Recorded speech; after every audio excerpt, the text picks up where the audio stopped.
క్రీస్తు ప్రభునందు ప్రియ సహోదరి సహోదరులారా, మనం ఈనాడు సామాన్య కాలంలో 23వ ఆదివారంలో ఉన్నాం.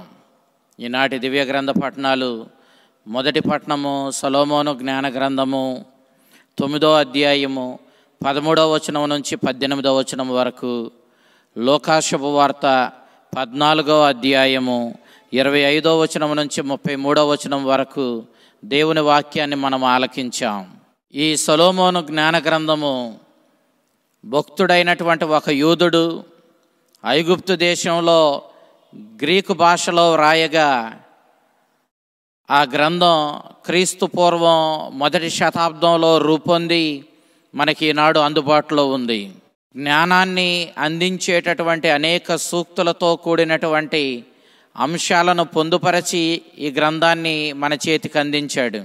అయితే నేటి ఈ మొదటి పట్టణపు ఈ భాగాన్ని మనం చూసినప్పుడు దేవుని ఆలోచనలు మహోన్నతమైనవి.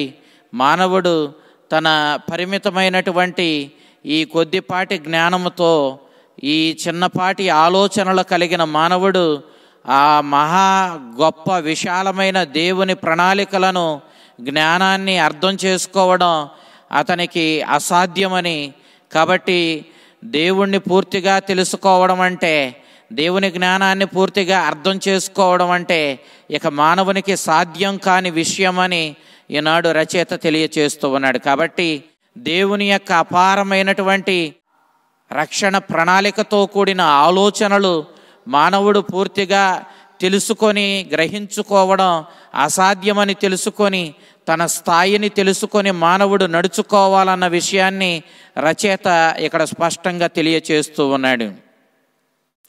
మన చుట్టూ చాలా క్షణికమైన చిన్నపాటి సమస్యలు ఉన్నాయి. వాటిని పరిష్కరించుకోవడమే మనకు అసాధ్యమవుతూ ఉంది. ఇక దేవునికి సంబంధించిన అంశాల గూర్చి ఆలోచించడం, వాటిని గూర్చి తెలుసుకోవడం మనకి అసాధ్యము. దేవుడు ఒక సమస్య కాదు, దానిని పరిష్కరించుకోవడానికి. సమస్య వస్తే దాన్ని పరిష్కరించుకుంటే సరిపోతుంది. కానీ దేవుడు మహాజ్ఞానము, దేవుడు పరమరహస్యము. పరమరహస్యమైన దేవుణ్ణి మానవుడు పూర్తిగా అవగాహన చేసుకోవడం, అర్థం చేసుకోవడం అతని జ్ఞానానికి అసాధ్యం. కాబట్టి మానవుడు ఈ సత్యాన్ని గ్రహించాలి అని చెప్పి రచయిత తెలియచేస్తూ ఉన్నాడు. మానవుడు దేన్నైనా తెలుసుకొని తీర్పు తీర్చాలి అంటే, ఏ అంశాన్నైనా గ్రహించడానికి తన యొక్క ఇంద్రియాల మీద ఆధారపడతాడు. అతడు చూచి ఇంద్రియాలతో విషయాలను గ్రహించి అప్పుడు వాటికి సంబంధించినటువంటి వాటి స్వభావాలను, వాటి అర్థాలను తెలుసుకుంటాడు. కానీ ఈ తుచ్చమైన ఇంద్రియాలపై ఆధారపడే మానవుడు తన చుట్టూ ఉన్నటువంటి క్షణికమైనటువంటి విషయాల మీద, వాటి అర్థాల మీదే సరైన అవగాహనను కలిగి ఉండలేడు.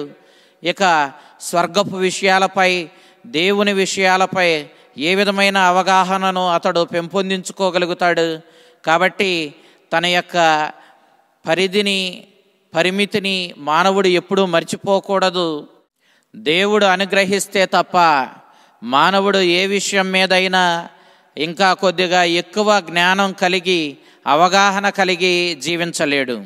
అందుకే రచయిత దేవుని ప్రార్థిస్తూ, స్వర్గం నుండి నీ జ్ఞానాన్ని, పవిత్రాత్మను పంపించి నేను నీకు సంబంధించినటువంటి నీ రక్షణ ప్రణాళికను గూర్చినటువంటి అంశాలపై సరైన అవగాహన కలిగి నడుచుకునే జ్ఞానాన్ని నాకు ప్రసాదించమని ప్రార్థన చేస్తూ ఉన్నాడు. ఇక్కడ దేవుని యొక్క జ్ఞానాన్ని పవిత్రాత్మగా రచయిత అభివర్ణించాడు. పవిత్రాత్మ దేవుని యొక్క ప్రేమబంధము, జ్ఞానము అని మనము అర్థం చేసుకుంటే, నిజానికి పూర్వ నిబంధనలో పవిత్రాత్మను గూర్చినటువంటి అవగాహనతో కూడినటువంటి రచనలు కానీ, అంశాలు కానీ పెద్దగా మనకి కనిపించవు. కానీ ఈనాడు రచయిత పవిత్రాత్మను దేవుని జ్ఞానంగా అభివర్ణిస్తూ, ఆ జ్ఞానాన్ని నాకు అందించినట్లయితే నేను నీ రక్షణ ప్రణాళికను కొంత అవగతం చేసుకుంటాను. తద్వారా నీతో సహకరించి నేను నీతో నీ ప్రణాళికకు అనుగుణంగా జీవించగలుగుతాను. తద్వారా కటిక చీకటిలో నీ వెలుగులేని, నీ ప్రణాళికలను గూర్చి తెలియని, నీ రక్షణను పొందలేని దయనీయమైన స్థితిలో బ్రతకవలసిన నేను నీ దయ వల్ల, నీ ఉదార గుణం వల్ల, నీవు అనుగ్రహించే జ్ఞానముతో తప్పకుండా నీవిచ్చే ఆ వెలుగును, ఆ పవిత్ర ఆత్మశక్తితో నువ్వు అనుగ్రహించేటటువంటి ఆ జ్ఞానాన్ని పొందుకొని నీతో కలిసి నీ రక్షణ ప్రణాళికను గూర్చిన కొంత జ్ఞానాన్ని సంపాదించుకొని ఈ లోకంలో అర్థవంతమైన జీవితం జీవించగలుగుతాను. కాబట్టి నీవు నీ ఉదార గుణంతో, నీ పవిత్ర ఆత్మ ద్వారా నాకు నీ జ్ఞానాన్ని అందించమని ప్రార్థన చేస్తూ ఉండగా మనం మొదటి పట్టణంలో ఆలకించాము. ఇక నేటి సువిశేషాన్ని మనం గమనించినట్లయితే లూకా శుభవార్త 14వ అధ్యాయము 25వ వచనం నుంచి 33వ వచనం వరకు మనం ఆలకించాము. ఈనాడు మనం ఆలకించిన ఈ భాగానికి ముందు క్రీస్తు ప్రభు చెప్పిన ఒక ఉపమానాన్ని మనం చూసినట్లయితే, ఒక రాజు విందు చేశాడు. తాను చేసిన విందుకు ముందుగా తన స్నేహితులను ఆహ్వానించాడు. అయితే ఈ ఆహ్వానించబడిన వారు ఆ విందులో పాల్గొనడానికి తిరస్కరించారు. వేరువేరు కారణాలతో ఆ విందులో పాల్గొనలేదు. ఇక ఆ రాజు తన సేవకులను పంపిస్తూ పురవీధుల్లో మీకు కనపడిన పేదలను, కుంటి గుడ్డివారిని అందరినీ కూడా వెంటబెట్టుకొని తీసుకుని వచ్చి ఈ విందులో వాళ్ళు పాలిభాగం పొందేలా చేయండి అంటూ వారికి ఆజ్ఞాపించాడు. ఆ సేవకులు పురవీధుల్లోనికి వెళ్ళి పేదలను, పాపాత్ములను, కుంటి గుడ్డి వారిని అందరినీ పోగు చేసి ఆ విందులోనికి తీసుకుని వెళ్ళారు.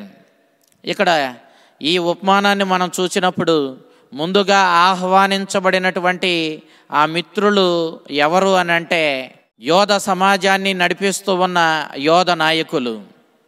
అయితే ఇక్కడ ఆ రాజు విందు చేసినటువంటి దేవుడు ఆ దైవరాజ్యంలో అడుగు పెట్టడానికి ముందుగా యూదులకు, యోధ నాయకులకు ఆహ్వానాన్ని ఇచ్చాడు. కానీ ఆ విందుకు, ఆ నిత్యానందానికి చేరుకోవడానికి యోధ నాయకులు, యూదులు తిరస్కరించారు. ఇక యూదులచే చిన్నచూపు చూడబడి, పాపాత్ములుగా పరిగణించబడి, కుంటివారిగా, గుడ్డివారిగా చెప్పబడి, పేదలుగా, దేవుని ధర్మశాస్త్రం పొందనటువంటి, దేవుని చేత తిరస్కరించబడ్డ వారిగా చెప్పబడిన అన్యులకు ఇప్పుడు ఆహ్వానం అందింది. ఆ రాజు సేవకులు ఈ అన్యులందరినీ కూడా దైవరాజ్యంలోనికి తీసుకుని వెళ్ళారు.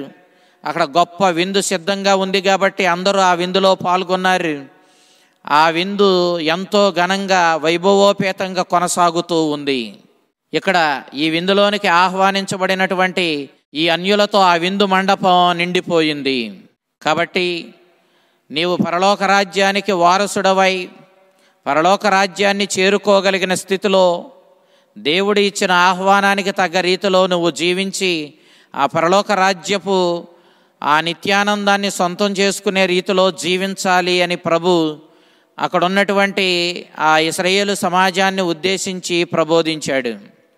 అయితే క్రీస్తు ప్రభు ఈనాడు నీవు ఆ నిత్యానంద విందైన పరలోక రాజ్యంలో అడుగు పెట్టాలి అనంటే, ఆ దైవరాజ్యంలో అడుగు పెట్టాలంటే క్రీస్తుని అనుసరించాలి, క్రీస్తుని బోధలను పాటించాలి, క్రీస్తుని రక్షణ సందేశము, సువార్తను అనగా ఆ ఆహ్వానాన్ని మన్నించి నీవు ఆయన కోరినట్లుగా జీవించి ఆ దైవరాజ్యంలో అడుగుపెట్టే వ్యక్తిగా నువ్వు ఉండాలి.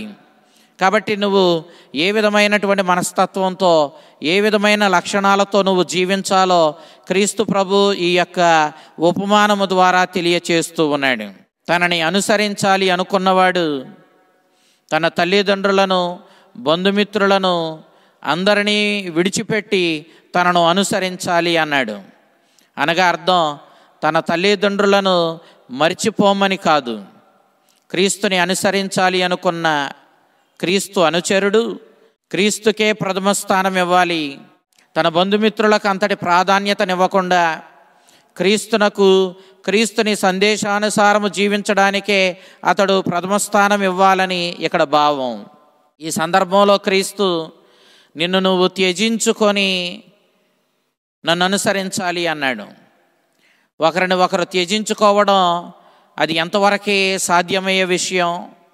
ఇక్కడ దీని భావం, నిన్ను నువ్వు పూర్తిగా త్యజించుకొని అనుసరించమంటే నీ కోరికలు, నీ ఆశలు, నీ ఆశయాలు ఇవన్నీ కూడా క్రీస్తుని అనుసరించే సమయంలో నీకు అడ్డు తగిలినా నీవు వీటికి ప్రాధాన్యతనివ్వకుండా వీటిని విడిచిపెట్టి క్రీస్తుని అనుసరించడము, ఆయన వాక్యానుగుణంగా జీవించడానికే నీవు విలువనిచ్చి ప్రాధాన్యతనిచ్చి జీవించాలని క్రీస్తు ఇక్కడ ప్రబోధిస్తూ ఉన్నాడు. తనను అనుసరించేవాడు తన సిలువలను ఎత్తుకొని నన్ను అనుసరించాలి అన్నాడు. క్రీస్తుని అనుసరించేవాడు క్రైస్తవుడు. క్రీస్తుని యొక్క అడుగుజాడల్లో, క్రీస్తుని యొక్క ప్రబోధాన్ని జీవితంలో పాటించుకుంటూ జీవించువాడు క్రైస్తవుడు. అతడు సిలువలను మోయాలి అనడంలో దీని భావం, సిలువ ఎప్పుడూ కూడా శ్రమలకు గుర్తుగా ఉంటుంది. ఆనాటి ఆదిమ సమాజంలో క్రైస్తవుడిగా మారినటువంటి యూదులను కుటుంబం నుండి, సమాజం నుండి వెలివేసేవాళ్ళు. ఎవరైనా అన్యులు కూడా క్రీస్తుని అనుసరిస్తే అదే రీతిలో అన్యులు వారి కుటుంబం నుండి, సమాజం నుండి వెలివేయబడడం, అనేక రీతుల్లో వాళ్ళు హింసలకు గురి కావడం జరిగేది. అయితే ఈ విధమైనటువంటి హింసలను, ఈ విధమైనటువంటి బాధలను సహించి క్రీస్తుని అనుసరించవలసిన వారై ఉన్నారని తనను అనుసరించువాడు ఈ సిలువలను, అనగా ఈ విధమైనటువంటి తిరస్కారాలను, ఈ విధమైనటువంటి అనేక నిందలు, అవమానాలతో కూడిన సమస్యలను ఎదుర్కొని మరి క్రీస్తుని అనుసరించవలసిన వాడై ఉన్నాడని క్రీస్తు ముందే సూచించాడు. మనం ఏ కార్యం చేసినా ముందే కూర్చొని ఆ కార్యం సాధించడానికి కావలసిన సాధన సంపత్తి మన దగ్గర ఉందా? ఎన్ని హింసలు, ఎన్ని నిందలు, అవమానాలు ఎదురవుతూ ఉంటే ఎన్ని హింసల్లో కూడా మనం క్రీస్తుని నిజంగా అనుసరించగలమా లేదా అని చెప్పి మనం ముందే ఆలోచించుకొనే క్రీస్తుని అనుసరించే వ్యక్తులుగా మనం మారాలని, లేకపోతే మనము ఈ హింసలు ఎదురైనప్పుడు భయపడి వెనక్కి తగ్గితే మనం అటు క్రీస్తుకి ఇటు మనకి కూడా అగౌరవాన్ని తెచ్చుకున్న వారిగా మిగిలిపోతామని క్రీస్తు ముందే హెచ్చరిస్తూ, మీరు ఈ సమస్యల్లో నన్ను అనుసరించగలిగిన వారిగా మీరు ఉన్నారా లేదా బేరీజు వేసుకొని అనుసరించగలము అని మీరు గట్టిగా నమ్మినప్పుడే మీరు నన్ను అనుసరించడానికి రమ్మని ప్రభు తనను అనుసరించే వారికి సూచించడాన్ని మనం ఈనాడు చూస్తూ ఉన్నాం. ఎవడైనా గోపురం నిర్మించడానికి ముందే కూర్చొని ఈ గోపుర నిర్మాణం పూర్తి చేయడానికి కావలసిన సాధన సంపత్తి, ధనము తన దగ్గర ఉందా లేదా అని చెప్పి ముందే ఆలోచించుకొని దానిని పూర్తి చేయగలిగినటువంటి సాధన సంపత్తి ఉందనుకున్నప్పుడు మాత్రమే ఆ గోపుర నిర్మాణాన్ని ప్రారంభిస్తాడు. ఒకవేళ అతడు ఆ నిర్మాణాన్ని పూర్తి చేయలేకపోతే, వెనుకకు తగ్గితే చూచిన వాళ్ళందరూ ఇతడు ఆరంభ సూర్యుడే కానీ కార్యసాధకుడు కాదు అని చెప్పి హేళన చేస్తారు.